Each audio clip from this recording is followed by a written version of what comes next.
Ladies and gentlemen, these are students that are taking over the Columbia University. Again. Oh boy. Here we go again.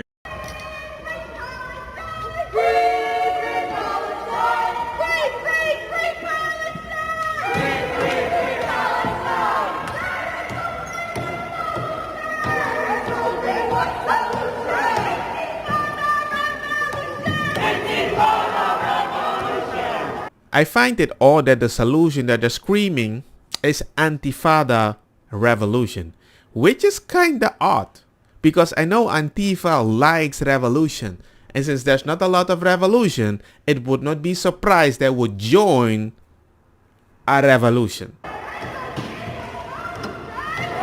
only one solution. Antifada revolution.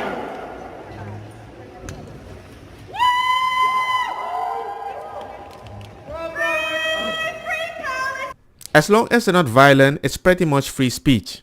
Well, I can't 100% say there wasn't any violence because there are certain clips out there. And secondly, why is it okay to have free speech in a place that I'm paying for not hearing your free speech? I'm going there to study. Especially when you might be training for basketball, but instead of that, you're covering camera. Fox News alert, Arab Spring breakers are taking over Columbia. Again, over 100 college jihadis stormed into the campus library and tore the place up.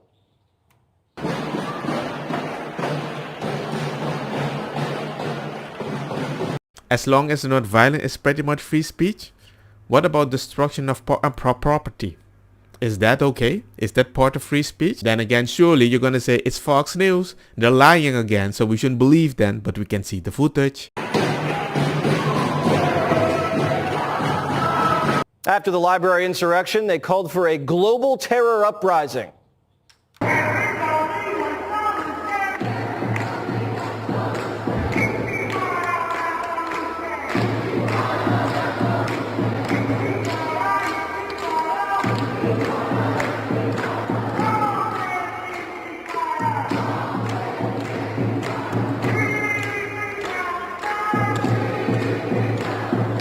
After holding the library hostage, the radicals demanded Columbia let their people go.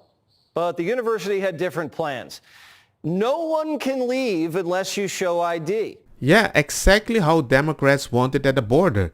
You can enter for free, but if they want to deport you, due process. Rioters weren't thrilled and tried to bum rush their way out.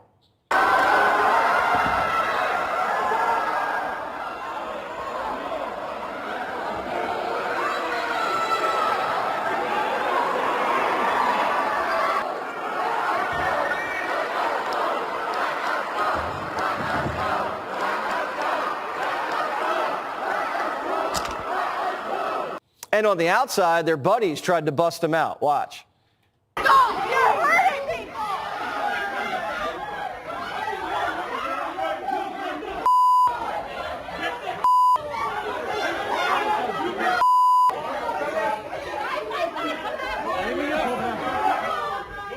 In the end, it does make you wonder what kind of students are these students. Like, I can understand you want to have a voice for people that you care about, but I don't understand how you think you can go into a school where people pay to go to a school and you cause damage and you should be able to just walk out.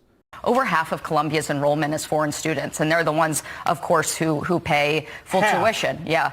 And so of the general studies student population. And that raises two questions. One, why is the American taxpayer, the Free Press reported that, $400 million in federal grants have been yanked. Why are American taxpayers paying to educate people who aren't Americans? And two, it raises this question about immigration and which way the cultural exchange is going. Mm-hmm. So the other day, 2 days ago, I do believe, right? This is Wednesday. So I think on Monday, Harvard froze hiring. Mm-hmm. What do you make of that? How do you read that? It's interesting because a lot of these federal grants go to the hard sciences. So the professors who are supporting the protesters, supporting, BDS resolutions saying, screw it to the administration, they're not the ones who are going to get pinched by the fact that Trump is pulling grant funding. So you're going to see a civil war within the universities of the serious researchers saying, hey, we just want to do our research. We don't want to get, in this, fight with the administration over this, versus the ones who say, no, this is the hill we're going to die on. No, you're right.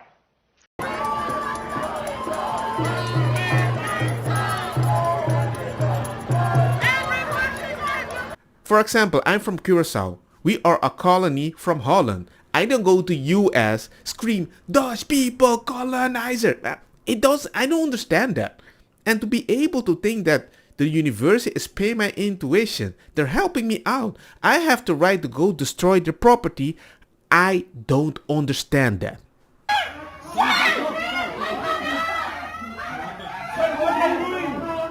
What's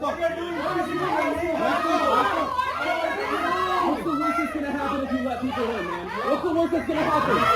What is the worst? You're gonna hurt people, man. You're gonna hurt people. You're gonna hurt people?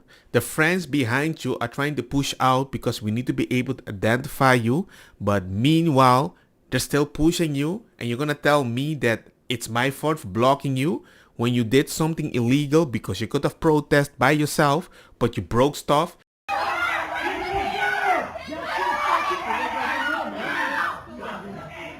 So you're getting people physically harmed.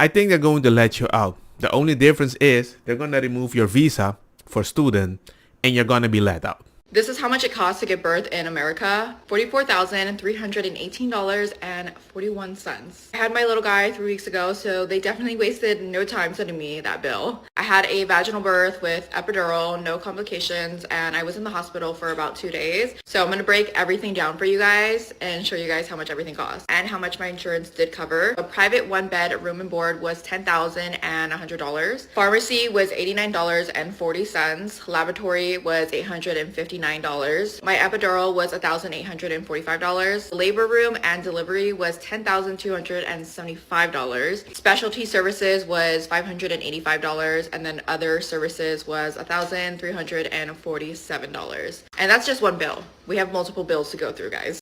Yes! Definitely. So my insurance did cover $20,353.62. And then I also still have to pay my doctor who delivered my baby. So that was $4,395.85. And that's with insurance already. I'm not sure exactly how much it would have been without insurance. And I did get another epidural bill. And this is just for the doctor, not the epidural itself. And that is $2,060.86. And then lastly, baby boy also gets a bill too, and his bill is $12,761.30, and this is without insurance. We're still waiting for him to process on our insurance, so for now this is the cost without it. And if you're curious on how much we pay for insurance for our family of 5 now, it's $2,500 a month. We originally were paying $2,138.48 for just the 4 of us, but then that is how much it costs to give birth in America. Crazy. That's one thing we agree on. And a lot of people are saying sometimes that Western countries are not having babies. No, they're having babies. But you have to be very rich to actually have a baby. If you're a citizen, if you have money. If you don't have money, I don't think they'll help you that much. But... ¿Cuánto tiempo lleva aquí en este hotel? 7. 7 meses. Sí. ¿Y cómo fue el tratamiento aquí en Chester? Pues bien, porque por lo menos le dieron el apoyo a uno para salir adelante con una vivienda. Ahora está saliendo, Sí. correcto, con todas sus A cosas la casa. a una casa. Y Sí. Bueno, y ahorita me voy pues, ya voy rápido. and so now she's heading out. They just grabbed all her stuff. ¿Y el bebé fue nacido aquí? ¿Sí? Sí. ¿Y el gobierno están dando como, están prestando dinero para que pueda ir a una casa? Sí, ¿Cuánto a es? él. ¿Cuánto No recuerdo la cantidad, pero me voy porque ya es tarde. Ya, perfecto. Gracias. Muchas gracias. All right, they loaded her up, and just like that, she's off to another house. She said the government did help them find a new house, and she's going to move out of the shelter. That lady honestly worked the system here in the United States perfectly. She came here, was shipped to Chicago, got 7 months free rent here inside this hotel, had a baby. That baby at least makes her about $500 a month, and that baby gets citizenship, and now they're paying upwards to $1,500, and migrants are getting $15,000 a year in homes. That lady is a prime example of working the system perfectly to get everything for free and taking advantage of your money. Haha, United States tax. My point with this clip is this.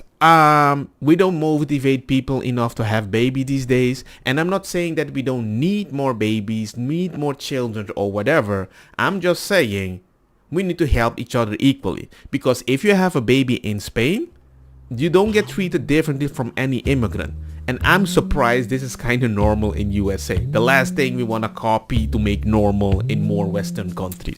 Don't get me wrong, makosa kita bong. Buta fire na mi blonde, kush hash, purple skunk, criollo, colombici, jam jam, turloqueta, verdeta, welcome.